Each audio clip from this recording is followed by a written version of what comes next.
सबसे ज्यादा ट्रेडर्स इसी चीज में अकाउंट जीरो करते हैं। यार वो 1 लॉट चलाता है, मैं भी चला लेता हूँ, लेकिन आपकी जर्नी, बैलेंस और कैपेसिटी अलग है।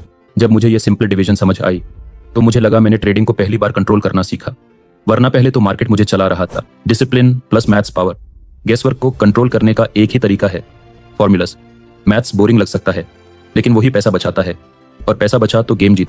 मेरे पहले 1000 सब्सक्राइबर्स के लिए एक 1-to-1 जूम मीटिंग होगी, जहां हम trading, wealth creation, passive income और आपके पर्सनल फाइनेंशियल स्ट्रगल्स पर बात करेंगे। बिकॉज हर ट्रेडर की कहानी और पेन अलग होती है। और याद रखो, ये डेस्टिनी सिर्फ मेरी नहीं, आपकी भी है।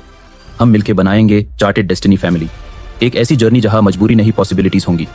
अगर आप जूम मीटिंग चाहते हैं तो कमेंट जरूर करें, मैं आपको पर्सनली लिंक प्रोवाइड करूंगा। क्या आप रेडी हैं? चलिए इस डेस्टिनी को हम दोनों मिलकर लिखते हैं। लॉट साइज आपकी पर्सनल रिस्क स्टोरी बताता है। गेस वर्क से ट्रेडिंग स्टार्ट होती है, कैलकुलेशन से ट्रेडिंग सर्वाइव करती है। मैं हूं शेख ज़ुहैब और ये था एपिसोड 10।